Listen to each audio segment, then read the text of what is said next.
All right, Monday morning, new week. Is this over yet? Oh, gosh, I hope so. So first off, I hope everyone is safe and sound. I hope you guys are being safe and staying at home if you don't have to be out.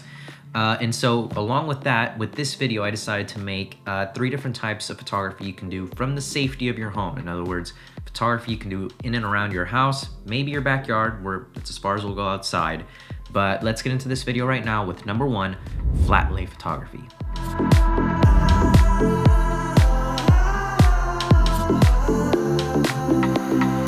Okay, so FLATLAY photography, it's honestly one of my favorite types of photography lately, and it's just, I love the idea of it. That's the biggest thing.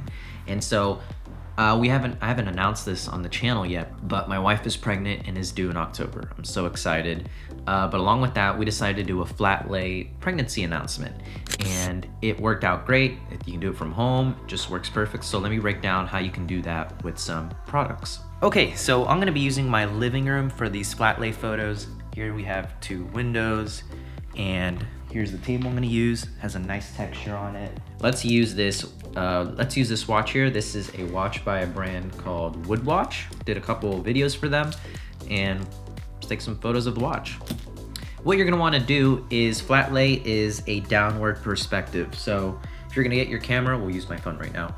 You're gonna place your object, your subject, on a floor. Try and find something that has like a nice texture. So I'm gonna use this table in my living room. That works perfect for that. Now, to get that really good lighting, if you don't have any professional lighting or anything like that, no problem. All you have to do is get by a window. Light that's coming in through a window is natural and diffused and really soft and works perfect, which is exactly what we used for that pregnancy announcement. And so my tip is, find the biggest window you have and set up your table right next to that. Just make sure that's not direct sunlight coming in through that window. You just want naturally diffused ambient light coming in, hitting your table nicely. Gonna give you a good photo. So to take it a step further, instead of just placing your one object right there in the center and then taking the photo around with the texture, you can add some accessories or things that relate to that object to add more to it. So for instance, they also sent me this bracelet. So I'm gonna put the cover, I'm gonna put it in the corner, I'm gonna put the bracelet right next to it. And you know what? This vintage camera is like the same texture and color, and so this vibe will go perfect with that. So I'm gonna put this on the table as well, and then maybe add a plant or something. So now that you have these objects around your main subject, what you wanna do is just kinda add to where it draws the viewer into that subject. So you can place them in the corner, not fully in the photo, kinda just poking in. Mess around with it, get a couple different variations. Now don't overdo it, because then it's just gonna look really crowded and really busy. It's just little things that add those subtle details, and that's how you can start doing FLATLAY photography.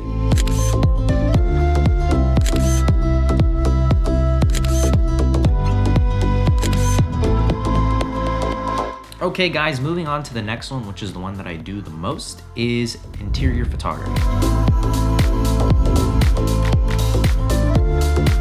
Interior photography, real estate photography, this is one that you can actually learn to do at home, and honestly, after this is over, start doing real estate photography. So if this is something that you're interested in, you can actually start building a small portfolio by just taking pictures of your own house. First thing you wanna do is make sure it's actually clean. So make sure it's decluttered, move things out of the way, make sure everything is organized and neat, just less is more.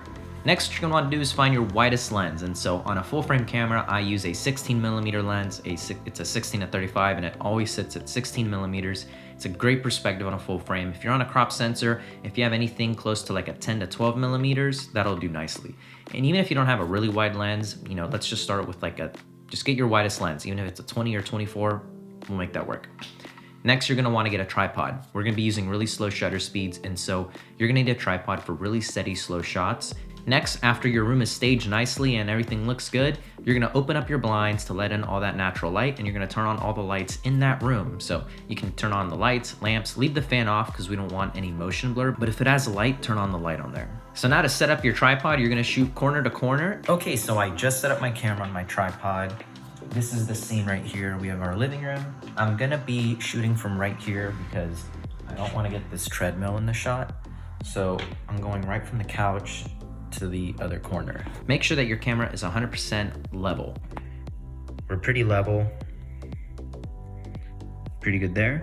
So you don't want any skewed lines. If this is your corners, you don't want them like this or like this. You want the camera to be coming in perfectly. It's called what is it called? Keystoning, that's it. You don't want your camera to be keystoning.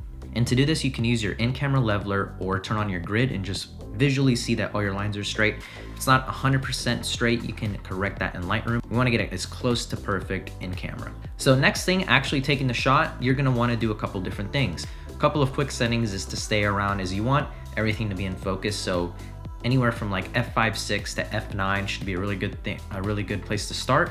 And a couple things you can do if it's not a really bright day outside and most of the exposure is pretty even, you can expose for the window and recover the shadows. Now, if it's really harsh or maybe your room is really dark, you can do what's called bracketing. In other words, you're gonna take a photo exposing for the midtones, one for the highlights, and one for the shadows. And then you're gonna blend those in Lightroom or Photoshop to have a really dynamic image.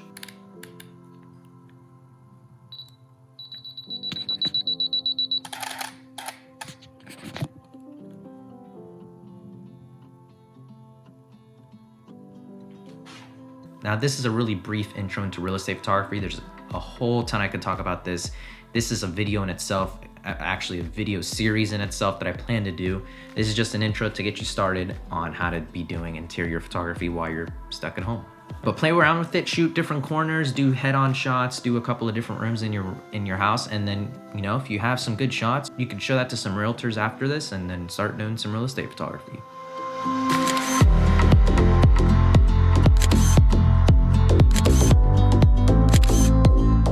Okay guys, and then finally number 3, macro photography. Now this is one that I'm not even myself very familiar with, but I've found myself dabbling in ever since I've been on the lockdown.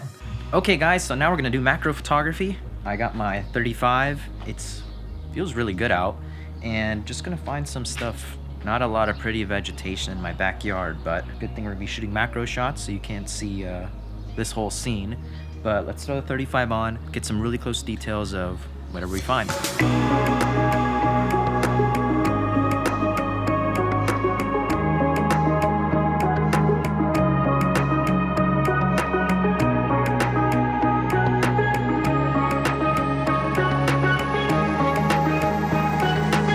So macro photography is typically done with a macro lens, and it's really just extreme close-up photography. It's typically done with like bugs, plants, you know, details of objects. So maybe you're shooting something with a really cool texture, like say a bride's dress. I use that a lot where I'll get a full shot of the wedding dress, but then come in real close and tight to those details.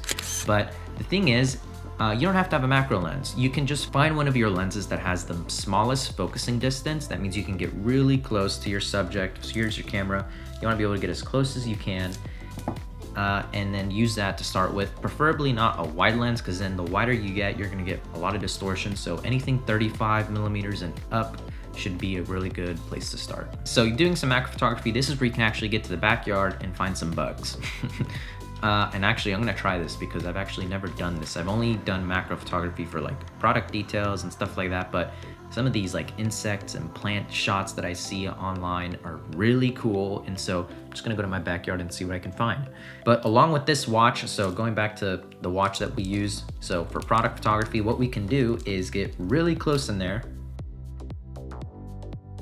You know, if we were taking photos to send to this company, we can do some FLATLAY photography, put it by the window, get some nice shots, maybe get somebody to wear this, again, get some cool shots of that, and then come in with a macro lens and get some details on that fine little, you know, that little brand name right there, or anything else you can think of.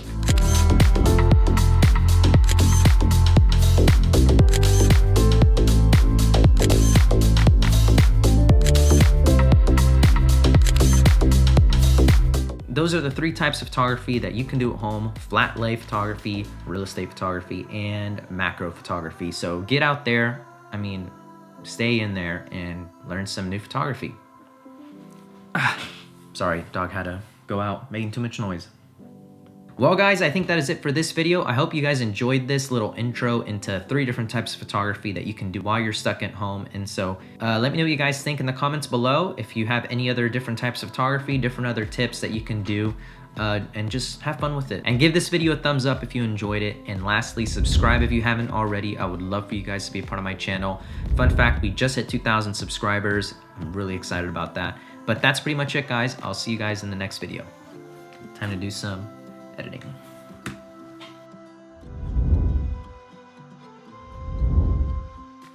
Okay, but in all seriousness, how are we supposed to get haircuts? This is getting out of hand. This is a pretty cool watch. I made an unboxing video for this brand and I meant to do some photos for them. And so I'm gonna actually do that today. Let's go do that.